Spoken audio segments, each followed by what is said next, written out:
سر، جس طریقے سے سینٹ میں 27ویں آئینی ترمیم جو ہے وہ منظور کروائی گئی ہے اور اپوزیشن جماعتیں اس پر تنقید کرتی ہوئی نظر آ رہی ہیں کہ آئین کا بنیادی جو ڈھانچہ ہے اسے تبدیل کر دیا گیا ہے، آپ بطور ماہر قانون کیا سمجھتے ہیں؟ کیا یہ جو ان کی تنقید ہے وہ درست ہے؟ بسم اللہ الرحمن الرحیم۔ آپ کو اور بہت صبح مبارک دونوں کو۔ بات یہ ہے کہ جہاں بھی جس ملک کے اندر ڈیموکریسی ہوتی ہے، پارلیمنٹ ہوتی ہے، اپوزیشن ہوتی ہے، ٹریجری ہوتی ہے، وہاں پہ بہت کم آپ کو نظر آتا ہے کہ جی اگر گورنمنٹ کوئی ٹریجری کی چیز لے کے آتی ہے تو اپوزیشن اس کو سپورٹ کرے، یا اپوزیشن لے کے آتی ہے تو گورنمنٹ اس کو سپورٹ کرے۔ یہ جنرلی جو ہے یہ پوری دنیا کے اندر، اور یہی ہیپننگ جو ہے وہ پاکستان کے اندر ہے۔ چونکہ اگر آپ نے گورنمنٹ کو سپورٹ کرنا شروع کر دیا یا اپوزیشن کو ٹیک آن شروع کر دیا ان کے لیے، تو پھر سمجھا یہ جاتا ہے کہ شاید جو ہے وہ آپ اپنے مینیفیسٹو سے ہٹ رہے ہیں، یا آپ ایک ایسے کنائونس کے اندر یا کلوژنس کے اندر جا رہے ہیں کہ جو آپ کے ووٹر کی کانسٹیٹوئنسی ہے وہ افیکٹ ہوتی ہے۔ تو یہ جنرلی ایک چیز۔ اب دوسری چیز یہ ہے کہ کیا دونوں چیزیں جو آئی ہیں اس سے پاکستان کا جو بیسک آف دی کانسٹیٹیوشن جو ہے وہ افیکٹ ہوا ہے یا نہیں ہے۔ تو یہ چیز میں آپ سے شیئر کرتا چلوں کہ دنیا کے بہت سارے ممالک کے اندر ریٹن کانسٹیٹیوشن ہے، بہت سارے ممالک کے اندر جو ہے اسٹیچوٹس انہوں نے بنائے ہوئے ہیں اپنے گورنمنٹ افیئرس کو چلانے کے لیے جو ہے، اور اس کے اندر اسی طرح کی آپ کی جوڈیشری، پارلیمنٹ یا ایگزیکٹو کا ایک رول ہوتا ہے۔ اگر اس بات کو مان لیا جائے کہ اس سے پاکستان کے آئین کا بیسک سٹرکچر ہوا ہے، تو دنیا میں اس وقت 80 سے زیادہ ممالک ہیں کہ جہاں پہ کانسٹیٹیوشنل کورٹس جو ہیں وہ بنی ہوئی ہیں، یہ اسپیشل کورٹس بنی ہوئی ہیں، اور یہ 1920 سے دنیا کے اندر اسٹیبلش ہے۔ اور آسٹریا نے سب سے پہلے جو ہے اس کا کانسیپٹ دیا، اور 1920 سے لے کے 2025 تک 5 چیزیں جو ہیں وہ آپ کی کانسٹیٹیوشنل کورٹ یا اسپیشل کورٹس دنیا بھر میں کرتی ہیں۔ نمبر 1 آپ کی انٹرا گورنمنٹل ایشوز، نمبر 2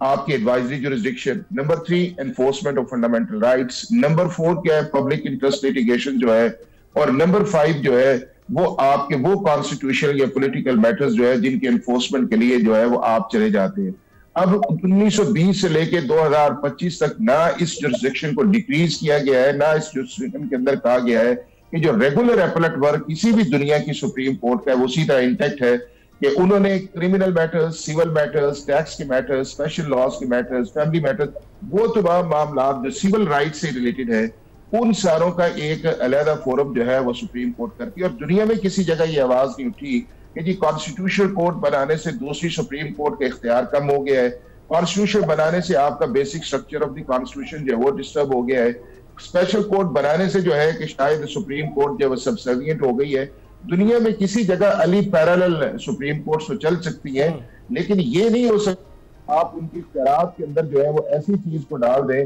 کہ جس کے اندر یہ کہا جائے کہ دونوں چیز کا کام کرے۔ ایک یہ ہے کہ آپ کے سیول رائٹس کو پروٹیکٹ کرنا ہے، دوسرے کا کام یہ ہے آپ کے کانسٹیٹیوشنل رائٹس کو پروٹیکٹ کرنا ہے۔ اب پاکستان کے کانٹیکسٹ کے اندر دیکھا جائے تو یہ کوئی فینومینا نیا نہیں ہے کہ ہم کانسٹیٹیوشنل کورٹ میں بات کریں۔ پاکستان کے جسٹس سیکٹرز کے سارے لوگ، پاکستان کی پولیٹیکل پارٹیز جو ہے پچھلے 20 سال سے اس بات پہ ہیں کہ اس ملک کے اندر جس طرح اوور برڈن ہے، یا سپریم کورٹ کے اندر جو ہے ٹائم زیادہ کنزیوم جو ہے وہ پبلک انٹرسٹ لیٹیگیشن یا گورنمنٹ انٹرسٹ میں چلا جاتا ہے، اس کے لیے ایک اسپیشلائز فورم ہونا چاہیے، اور اس کے ساتھ ساتھ وہ پھر ایکسپرٹیز اس کے اندر آنی چاہیے کہ یہ نہیں ہے کہ ایک ہی جج جو ہے وہ آپ کے فیملی میٹر بھی دیکھ رہا ہے، کرمنل بھی دیکھ رہا ہے، سیول بھی دیکھ رہا ہے، ٹیکس بھی دیکھ رہا ہے، کانسٹیٹیوشن، تو کسی نہ کسی جگہ جو ہے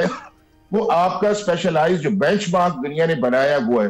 دوسرا یہ ہے کہ چونکہ بعض دفعہ جو آپ کے کانسٹیٹیوشنل کیسز کمپلیکیٹڈ ہوتے ہیں وہ ٹائم ٹیکنگ ہوتا ہے، اور آپ کے سامنے دیکھا ہے کہ کئی ہیئرنگز ہوتی تھی، کئی ایشوز آتے تھے، پھر لائکنگ ڈس لائکنگ بینچ یہ وہ، تو جو تھوڑی بہت چیز کی گئی 26 کانسٹیٹیوشنل امینڈمنٹ کے اندر جو نہیں ہونی چاہیے تھی کانسٹیٹیوشنل بینچ کی، اس سے آپ کے ملک کے اندر 1 سال سے دیکھیں کہ آج تک جو ہے وہ پاکستان کی سپریم کورٹ کے کانسٹیٹیوشنل بینچ کی ریکگنیشن ایشو ہے، چیف جسٹس کی اتھارٹی ایشو ہے، ججز کے آپس کے لیٹرز جو ہیں، تو وہ جو ایک ایسا پروسیس تھا جو لیگلی کانسٹیٹیوشنلی کنفیوز تھا، یہ اوور لیپ کا میرا خیال ہے کہ مناسب وقت پہ پارلیمنٹ نے اسے ریڈریس کیا ہے۔ اس سے بھی پہلے اس کو ہو جانا چاہیے تھا، اور یہ ایک پولیٹیکل نیریٹو کے اوپر میں سمجھتا ہوں کہ اس چیز کو جو ہے وہ اپوز کیا جا رہا ہے. ادروائز ساروں کا اس چیز پہ اتفاق تھا. تو اس ملک کے اندر سپریم کورٹ کا کانسٹیٹیوشن اور ریچ یہ بات درست ہے کہ ہمارے بہت سے کیسز اب زیر التوا ہیں, ان کو سننے کے لیے بھی عدالتیں قائم ہونی چاہیے تھی. لیکن ابھی یہ بتائیے گا کہ یہ جو سپریم کا لفظ حذف کر کے فیڈرل کانسٹیٹیوشنل کورٹ کہا گیا ہے, اس کی ٹیکنیکلٹی کیا ہے؟ دیکھیں اس طرح یہ ہے کہ دنیا بھر کے اندر جو ہے وہ یہ مختلف اس کو آپ نومنکلیچرز دیے جاتے ہیں. کسی جگہ کانسٹیٹیوشنل کورٹ کر دیا جاتا ہے, کسی جگہ فیڈرل کانسٹیٹیوشنل کورٹ کر دیا جاتا ہے, اسی طرح کسی جگہ سپریم کورٹ کر دیا جاتا ہے, کسی جگہ ڈال دیا جاتا ہے.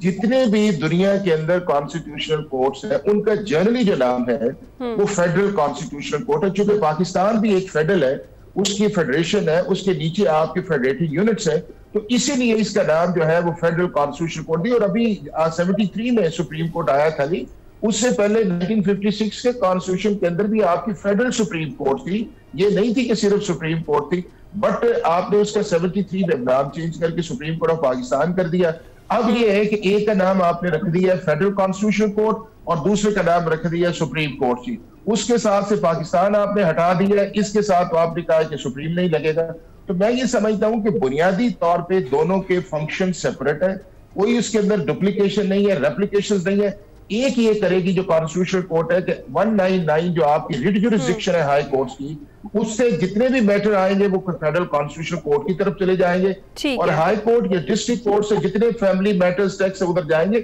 لیکن اگلی بنیادی چیز یہ ہے کہ ہمیں پاکستان کے ہائی کورٹس یا ڈسٹرکٹ کورٹس کی ریفارمز کرنا چاہیے, کیونکہ وہ جو باٹل نیکس بنے ہوئے ہیں وہ ہیں عام آدمی کے ایشوز جن کو ایڈریس کرنا پارلیمنٹ کی کانسٹیٹیوشنل رسپانسبلٹی. بالکل ٹھیک کہہ رہے ہیں. اچھا حافظ صاحب, جس طریقے سے ابھی آپ بھی ذکر کر رہے ہیں کہ یہ جو آئینی عدالت ہے یہ دوسری عدالتوں سے اس کی علیحدگی ایک بہت بڑی پیش رفت ہے, کیونکہ اس سے پھر سائلین کی بہتر انداز میں داد رسی ہو سکے گی. جس طرح آپ نے بتایا کہ کیسز جو ہیں وہ التوا کا شکار رہتے ہیں, تو اس سے آسانی ہوگی سائلین کے لیے. اور دوسرا یہ کہ چیف جسٹس سمیت جو تمام باقی جج صاحبان ہیں ان کی سینیورٹی اسی طرح سے برقرار رہے گی.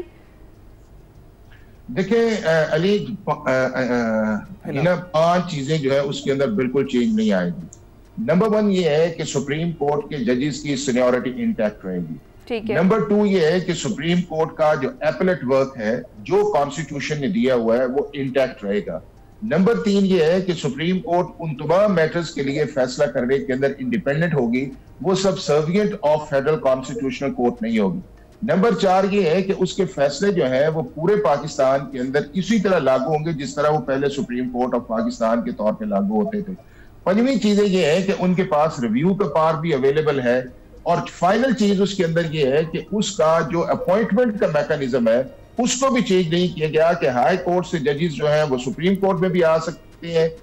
اور ہائی کورٹ کے ججز جو ہیں وہ کانسٹیٹیوشنل کورٹ کے اندر بھی جا سکتے ہیں. اور ان دونوں کو اندر جو ہے جو آپ کے لائرز کی سٹینڈنگ ہے, 15 سال کی اگر آپ کی سٹینڈنگ ہے تو آپ سپریم کورٹ کے جج بن سکتے ہیں, اور 20 سال کی اگر آپ کی سٹینڈنگ ہے تو آپ فیڈرل کانسٹیٹیوشنل کورٹ کے اندر بن سکتے ہیں. تو کسی جگہ آپ کو یہ نہیں آئے گا کہ آپ نے اس کو نیچے کیا ہے, اس کے سٹیٹس کو نیچے کیا ہے, یا آپ نے اس کی جورسڈکشن کو کم کیا ہے. صرف یہ آپ نے کیا ہے کہ ری ایلوکیشن آف جورسڈکشن جو ہے وہ آپ نے کی ہے, اور وہ اس لیے کی ہے کہ آپ کی ایک گراؤنڈ ریالٹی کی ریکوائرمنٹ تھی جو آپ نے دیکھا ہے کہ 15-20 سال سے. دوسرا دنیا کا ایک اسٹیبلش پرنسپل ہے, اگر یہ اس پرنسپل کے اندر پرابلم آتی سیپریشن آف پاورز کے اوپر یا بیسک سٹرکچرز کے اوپر, تو علی دنیا کا کوئی ایک ایسا ملک نہیں ہے جس نے فیڈرل کانسٹیٹیوشنل کورٹ بنائی ہو اور اس نے اس کے بعد ریورس کر دیا ہو کہ جی یہ جو ایکسپیریمنٹ تھا یہ ہمارے آئین کے, ہمارے لوگوں کے یا سپریم کورٹ کے خلاف ہے, لہذا یہ سکسیسفل ماڈل نہیں ہے. اگر دنیا میں 80 سے زیادہ ممالک اس طرف چلے گئے ہیں اور بھی اس کی طرف جا رہے ہیں اسپیشل ایکسپرٹیز کی طرف, تو میرا یہ خیال یہ ہے کہ یہ اس کی طرف ہے. بٹ چونکہ ہمارا ایک پولیٹیکل کلچر ہے, ہم ٹائمنگ کی بنیاد کے اوپر اور بہت ساری چیزوں کو ہم ٹارگٹ کر کے, آپ سے کسی نے کاؤنٹر آرگومنٹ مانگا ہے اس چیز کے اندر کہ جی ہمیں یہ بتائے کہ کانسٹیٹیوشنل کورٹ اگر نہیں ہے یا ہے دنیا میں تو اس کے کون سے آپ کے ہیں ایفیکٹس ایسے ہیں کہ جس سے آپ سمجھتے ہیں کہ basic structure of the constitution ہے، مطلب میرے اور آپ کے رائٹس میں انٹیکٹ ہے؟ بالکل حافظ صاحب، یہ بات تو درست ہے کہ بیسک سٹرکچر تو قائم ہے، جس طریقے سے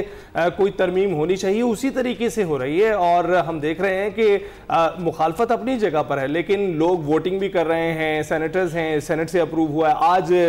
جو ہے قومی اسمبلی میں پیش کیا جائے گا، 11 بجے وہ ہوگا، تو وہاں سے بھی توقع یہ کی جا رہی ہے اپروو ہو جائے، تو پروسیس تو وہی ہے، سٹرکچر کھڑا ہے۔ حافظ صاحب بہت شکریہ، آپ نے قانونی پہلوؤں پر اس کے جو ہے روشنی۔ خالد قیوم صاحب ہمارے ساتھ اسٹوڈیوز میں موجود ہیں۔ خالد صاحب بہت شکریہ۔ سب سے پہلے یہ بتائیے گا کہ آپ کو لگتا ہے یہ جس طرح سے تحریک انصاف اور باقی جو جماعتیں ہیں اپوزیشن کی، وہ اس وقت اپوزیشن کر رہی ہیں، لیکن ان کی اس پروسیس میں شرکت نہ کرنا، اس کو آپ کیسے دیکھتے ہیں؟ کسی طرح سے وہ اس ترمیم کا حصہ تھے؟ دیکھیے، سیاست کے اندر ہم نے دیکھا کہ جو آئین پاکستان ہے وہ پارلیمنٹ کو آئین میں ترمیم کا اختیار دیتا ہے، اور اسی اختیار کے تحت جو 73 کا آئین بنا تھا پیپلز پارٹی کے پہلے دور حکومت میں، ذوالفقار علی بھٹو کی وزارت عظمیٰ کے دور میں، تو پہلی جو 7 ترامیم آئین کے اندر ہوئی ہیں وہ پیپلز پارٹی کے پہلے دور میں ہو چکی تھی، اور اس کے بعد ہم نے دیکھا کہ یہ ترامیم کا جو عمل ہے یہ جاری رہا، اور پیپلز پارٹی اور نون لیگ کے درمیان جو شراکت داری ہوئی ان آئینی اصلاحات کے حوالے سے، وہ 3 ادوار میں ہوئی، اور پہلی بار جو نواز شریف صاحب 97 میں وزیر اعظم پاکستان تھے، تو اس وقت جو ہے 58(2)(b جس کا دونوں جو حکومتیں ہیں نون لیگ کی اور پیپلز پارٹی کی، وہ اس کا شکار ہوئی تھی، ان کی حکومتیں ختم ہوئی تھیں، تو اس وقت نواز شریف صاحب کے پاس، نون لیگ کے پاس 2/3 اکثریت تھی، صحیح، اور بے نظیر بھٹو اور نواز شریف کے درمیان بدترین محاذرائی تھی، لیکن اس کے باوجود اس وقت ایک چھوٹی سی اپوزیشن تھی جس کی محترمہ بے نظیر بھٹو اپوزیشن لیڈر تھی، پیپلز پارٹی نے نواز شریف صاحب کی یہ جو آئینی ترمیم تھی اس کو سپورٹ کیا، کیونکہ انہوں نے بڑے زخم کھائے تھے 58(2)(b سے، اور اب اس کے بعد جب 18ویں ترمیم آئی تو اس میں بھی دونوں جماعتوں کا جائنٹ وینچر شراکت داری سامنے آئی، جس کے نتیجے میں 18ویں ترمیم جو ہے وہ آئی، اور 18ویں ترمیم کے اندر بھی جو ہے وہ سب کچھ ریورس کیا گیا جو پرویز مشرف کے دور میں ہوا تھا، اور اب یہ تیسرا وینچر ہے جس میں پیپلز پارٹی اور نون لیگ نے جہاں پر ان کے مفادات مشترکہ ہیں وہاں پر جو ہے اور مفادات جڑے ہوئے ہیں وہاں پر انہوں نے اب یہ 27ویں ترمیم اور اس سے پہلے 26ویں ترمیم جو ہے، اور یہ جو ترمیم آئی ہے اس میں تو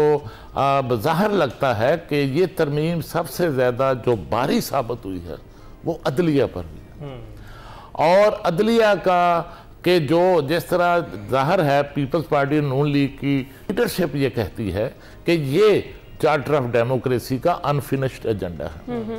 میں سمجھتا ہوں کہ چارٹر آف ڈیموکریسی میں عدلیہ کے اندر جو ریفارمز کے لیے جو نکات طے کیے گئے تھے شاید اس سے بھی کچھ بڑھ کر جو ہے وہ عدلیہ سے جو ہے زخم دونوں جماعتوں نے کھائے تھے، جس طرح 58(2)(b سے کھائے تھے، اس طرح اس میں کوئی شک نہیں کہ جو سپریم کورٹ تھی ماضی کی اس سے پیپلز پارٹی کی حکومتوں نے بھی اور نون لیگ کی حکومتوں نے بھی بڑے زخم کھائے تھے، تو اب شاید ان کا بھی جو ہے ان کو صاف کرنے کے لیے یا ان کو برابر کرنے کے لیے اصلاحات کی، لیکن میرا خیال ہے کچھ زیادہ دباؤ لگتا ہے کہ اس سے ڈالا گیا۔ ٹھیک ہے، اچھا خالد صاحب، ہم بات کر رہے ہیں کہ اپوزیشن جو ہے وہ بجائے اس کی کہ مخالفت میں ووٹ دیتی، وہ اس پروسیس کا حصہ نہیں بنے، انہوں نے بائیکاٹ کر دیا، اس کو آپ کیسے دیکھتے ہیں؟ یہی بات میں نے آپ سے کی کہ محترمہ بے نظیر بھٹو کی بدترین محاذرائی تھی لیکن پھر نواز شریف صاحب کے ساتھ، لیکن اس کے باوجود اور ان کے پاس کوئی زیادہ کوئی اکثریت بھی نہیں تھی، لیکن اس کے باوجود انہوں نے